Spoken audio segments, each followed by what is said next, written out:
mengetahui bagaimana skema ataupun bagan topik yang akan dibawakan pada kelompok kami pada hari ini. Ini kami uraikan yang pertama mengenai pengertian, lalu yang kedua mengenai jenis-jenis dari media visual tersebut, lalu fungsi dan manfaat, selanjutnya karakteristik, kelebihan dan kekurangan, yang terakhir adalah faktor keberhasilan. Untuk mempersingkat waktu, yang berikan kepada saudari yang bertugas atas nama dari Perawati waktu dan tempat yang persilakan. Baik, terima kasih atas waktu dan kesempatannya. Di sini saya akan menjelaskan terkait dengan artian media visual. Media visual dapat didefinisikan sebagai media yang mengasih fakta gagasan secara jelas, kuat dan terpadu melalui kombinasi mengungkapkan kata-kata dan gambar. Media ini sangat tepat untuk tujuan menyampaikan informasi dalam bentuk rangkuman yang dipadatkan.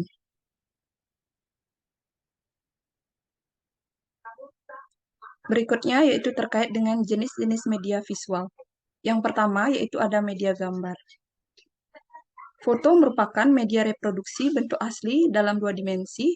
Foto ini merupakan alat visual yang efektif karena dapat divisualisasikan sesuatu yang akan dijelaskan dengan lebih konkret dan realistis. Informasi yang disampaikan dapat dimengerti dengan mudah karena hasil yang diragakan lebih mendekati kenyataan melalui foto yang diperlihatkan pada anak-anak dan hasil yang diterima oleh anak-anak akan sama. Yang kedua yaitu ada slide. Slide merupakan media visual yang diproyeksikan dapat dilihat dengan mudah oleh para siswa di kelas. Slide adalah gambar yang diproyeksikan oleh cahaya melalui proyektor. Dalam penggunaannya, media ini dapat membantu menimbulkan pengertian dan ingatan yang kuat pada pesan yang disampaikan dan dapat dipadukan dengan unsur suara. Yang ketiga yaitu ada karikatur dan kartun. Karikatur dan kartun merupakan garis yang dicoret dengan spontan yang menekankan kepada hal-hal yang dianggap penting. Beda antara poster dan karikatur terletak pada coretan-coretan pada karikatur, misalnya coretan pada wajah manusia yang mirip dengan karikatur member, pesan politis maupun coretan-coretan yang kelihatan, sedangkan kartun ide utamanya adalah mengunggah rasa lucu dan kesan utamanya adalah senyum dan tawa. Kesan kritis disampaikan tahan lama dalam ingatan anak. Yang keempat yaitu ada buku ajar. Buku ajar atau biasa dikenal dengan buku pelajaran adalah jenis buku yang digunakan dalam kegiatan belajar mengajar. Prinsipnya, semua buku yang dapat digunakan untuk bahan kajian pembelajaran. Namun, pengertian buku ajar secara khusus terkait dengan cara menyusun, penggunaan dalam pembelajaran, dan penyebarannya, sehingga buku tersebut masuk dalam kategori sebagai buku ajar. Buku ajar disusun sesuai dengan kebutuhan para peserta didik berdasarkan jenjang sekolahnya. Pertama, kebutuhan akan pengetahuan, misalnya tentang ilmu alam pada tingkat sekolah dasar hanya sampai tingkat mengetahui. Yang kelima yaitu ada Google Classroom. Google Classroom atau ruang kelas Google adalah suatu serambi pembelajaran campuran untuk ruang lingkup pendidikan yang dapat memudahkan pengajar dalam membuat, membagikan, dan menggolongkan setiap penugasan tanpa kertas. Google Classroom menggunakan serangkaian alat produktivitas gratis yang meliputi Gmail, Drive, dokumen, serta tersedia bagi pengguna Google for Education. Google Classroom dirancang untuk membantu pengajar membuat dan mengumpulkan tugas tanpa kertas, termasuk fitur yang menghemat waktu, seperti kemampuan untuk membuat salinan Google dokumen secara otomatis bagi setiap siswa. Yang keenam, yaitu ada Quizzes. Quizzes adalah aplikasi berupa kuis interaktif yang dianggap mampu menarik minat siswa karena menggantikan cara lama kuis yang hanya melibatkan kertas dan pulpen, tetapi berupa pertanyaan-pertanyaan yang dibuat oleh seseorang pada quizzes.com untuk dikerjakan oleh orang lain dengan cara memasukkan kode join. Pengguna media pembelajaran dapat diakses melalui telepon seluler siswa, merupakan pemanfaatan teknologi secara positif dan dapat meningkatkan minat siswa dalam pembelajaran. Selain itu, fitur yang tersedia dalam Quizzes juga dapat memberikan kemudahan bagi guru dalam pemberian tugas dan proses penilaian yang dapat diunduh dalam format Excel. Yang terakhir, yaitu yang ketujuh, ada Zoom Cloud Meeting. Zoom Cloud Meeting adalah sebuah aplikasi yang dapat menunjang kebutuhan komunikasi dimanapun dan kapanpun dengan banyak orang tanpa harus bertemu fisik secara langsung. Aplikasi ini untuk video dengan mudah dapat diinstal pada perangkat.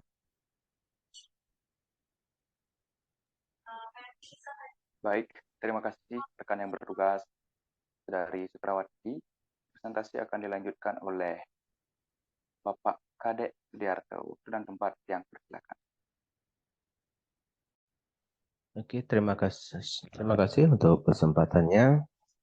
Nah, saya lanjutkan dengan terkait fungsi daripada media sosial. Jadi media visual ini sangat berperan penting dalam proses pembelajaran sebagai media pengajaran yang merupakan salah satu alat yang mampu mempertinggi semangat dan kualitas peserta didik dalam proses belajar mengajar, sehingga memberikan kemungkinan peserta didik untuk memperoleh hasil yang maksimal sesuai dengan tujuan yang diharapkan. Adapun beberapa fungsi daripada media visual, yaitu yang pertama adalah fungsi atensi media visual, yang dimana fungsi atensi media visual itu merupakan yaitu inti yang mengarahkan dan membawa perhatian siswa untuk berkonsentrasi kepada pelajaran yang berhubungan dengan makna visual yang menyertai atau ditampilkan teks isi materi pelajaran dengan media gambar yang diproyeksikan lewat overhead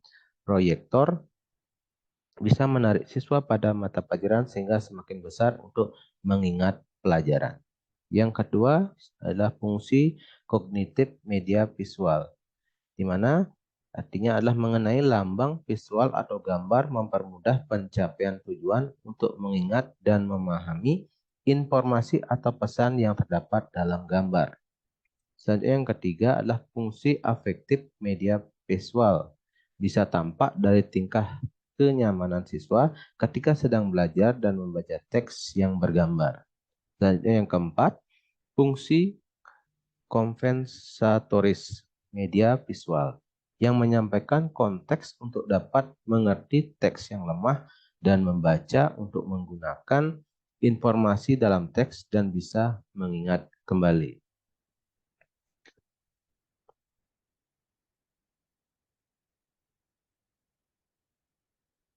Selanjutnya adalah manfaat daripada media visual itu sendiri. Yang pertama adalah sebagai media untuk penyampaian materi yang dapat diseragamkan. Yang kedua, proses pembelajaran menjadi lebih jelas dan menarik. Yang ketiga, proses pembelajaran menjadi lebih interaktif. Yang keempat, meningkatkan kualitas hasil belajar peserta didik. Yang kelima, media dapat menumbuhkan sikap positif peserta didik terhadap materi dan proses belajar. Yang keenam, mengubah peran guru ke arah yang lebih positif dan produktif. Baik, terima kasih Bapak Kadek Sudiarto. Selanjutnya presentasi akan dilanjutkan oleh Saudari Ekayani. Waktu dan tempat saya persilakan. Terima kasih, saya lanjutkan. Menurut Ega Rimawati, tahun 2016, dalam bukunya halaman 22 sampai 23, karakteristik media pembelajaran berbasis visual adalah sebagai berikut. Yang pertama, memberikan pengalaman visual. Bahan visual dalam konsep media pembelajaran visual merupakan setiap gambar, model, benda, atau alat-alat lain yang memberikan pengalaman visual yang nyata pada siswa. Bahan visual ditampilkan dengan tujuan sebagai berikut. Yang pertama, memperjelas konsep abstrak. Yang kedua, mengembangkan pengetahuan. Yang ketiga, membantu kegiatan siswa. Selanjutnya ada menggunakan teknik-teknik dasar visualisasi. Penggunaan media pembelajaran berbasis visual harus menggunakan teknik-teknik dasar visualisasi, sebab keberhasilan penggunaan media berbasis visual ditentukan oleh kualitas dan efektivitas bahan-bahan visual. Sebelum menggunakan media pembelajaran, media visual memerlukan pengaturan dan pengorganisasian terhadap materi pembelajaran, kemudian merancangnya dan menggunakan teknik-teknik dasar visual objek, konsep, informasi, atau situasi. Yang ketiga ada menonjolkan unsur-unsur pesan dalam visual. Dalam menampilkan materi pembelajaran menggunakan media pembelajaran berbasis visual, maka guru harus menonjolkan unsur-unsur pesan sehingga terlihat jelas perbedaan unsur-unsur pesan dengan unsur-unsur latar belakang. Hal tersebut dimaksudkan untuk mempermudah pengelolaan informasi siswa. Siswa akan dengan mempermudah menangkap materi pembelajaran, mengolahnya, dan menyimpannya dalam ingatan.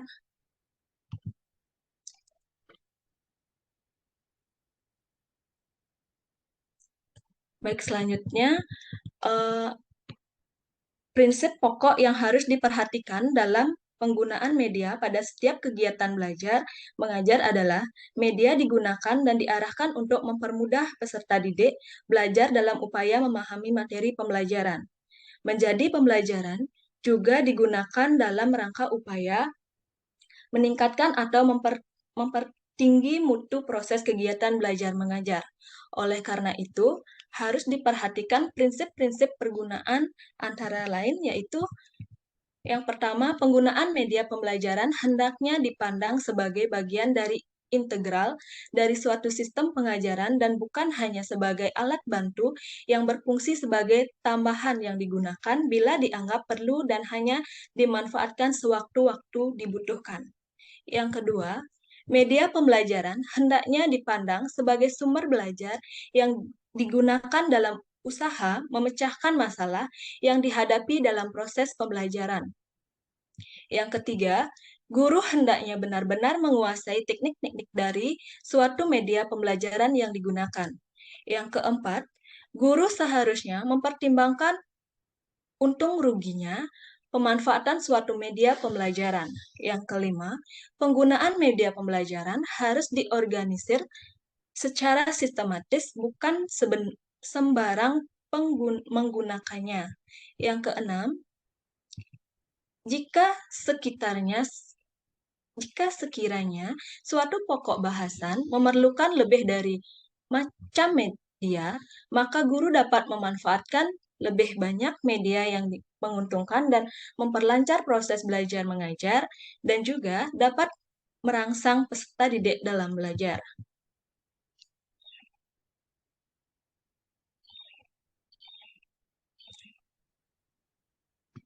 Selanjutnya, dasar pertimbangan pemilihan media. Alasan pokok dalam pemilihan media dalam pembelajaran karena didasari atas konsep pembelajaran sebagai sumber sistem yang di dalamnya terdapat suatu totalitas yang terdiri atas sejumlah komponen yang saling berkaitan untuk mencapai tujuan. Dalam konteks pemilihan media pembelajaran untuk peserta didik, beberapa dasar pertimbangan yang perlu diperhatikan dalam memilih media pembelajaran tersebut antara lain, yang pertama, media pembelajaran yang dipilih hendaknya disesuaikan dengan kebutuhan pemakaian guru atau peserta didik serta mendukung tujuan pembelajaran. Kedua, media pembelajaran yang dipilih perlu didasarkan atas asas manfaat untuk apa dan mengapa media pembelajaran tersebut dipilih.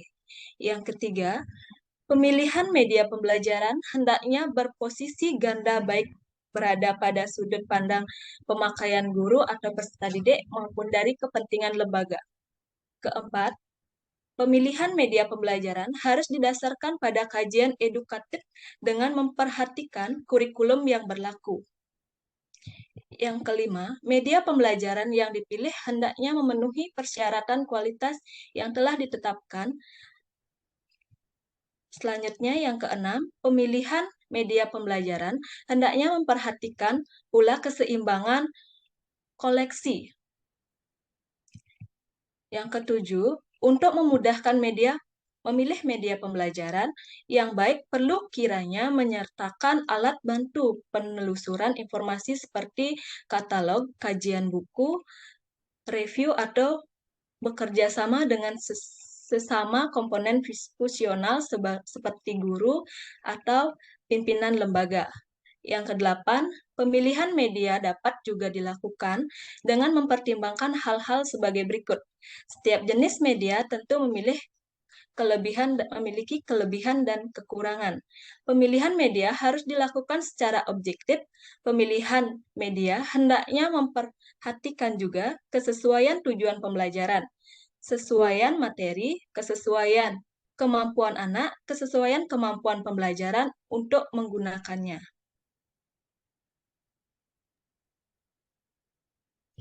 Baik, terima kasih dari Eka Yani sudah mempresentasikan materi.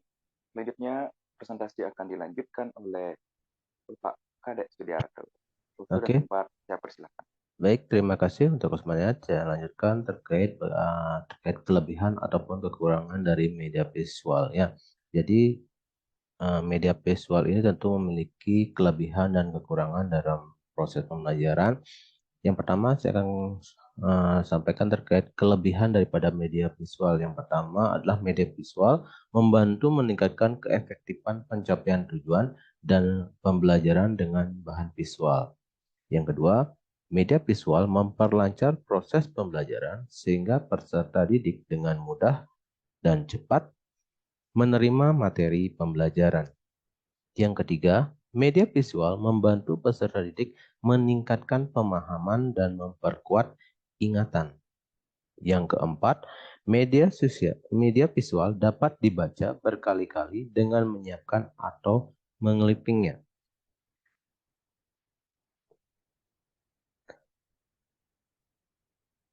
Selanjutnya, yang kelima, media visual membantu peserta didik berpikir tajam dan spesifik. Yang keenam, media visual membantu mengatasi keterbatasan pengalaman yang dimiliki peserta didik. 7. Media visual memungkinkan adanya interaksi antara peserta didik dengan lingkungan sekitarnya. Yang kedelapan, media visual membentuk penanaman konsep yang baru mengenai suatu informasi. Dan yang kesembilan, media visual membangkitkan keinginan dan minat baru para peserta didik. Selanjutnya, kekurangan dari media visual itu adalah media visual terkadang tampil lambat dan kurang praktis. Ya, misalnya media visual tidak diikuti oleh audio. Media visual seringkali ditampilkan dengan visual yang terbatas. Ya, media visual pun khususnya berbentuk cetak memerlukan biaya produksi yang cukup mahal karena media cetak harus mencetak terlebih dahulu. Media visual memerlukan pengamatan yang ekstra hati-hati berdasarkan pemaparan. Ya, kita lanjutkan. Ya. Oke, terima kasih Pak Kadek Sudiarto yang mempresentasikan materi. Selanjutnya akan dipresentasikan oleh rekan atas nama saudara Aditya Gangga. Waktu dan tempat dipersilakan. Baik, terima kasih atas waktu yang diberikan kepada saya. Saya akan melanjutkan presentasi ini terkait dengan faktor keberhasilan dalam pemanfaatan media visual.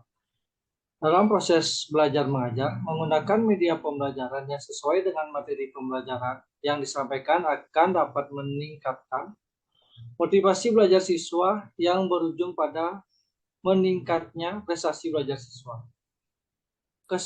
Kesesuaian media pembelajaran, khususnya media pembelajaran visual, dengan materi pembelajaran yang akan memudahkan penggunaan media pembelajaran tersebut.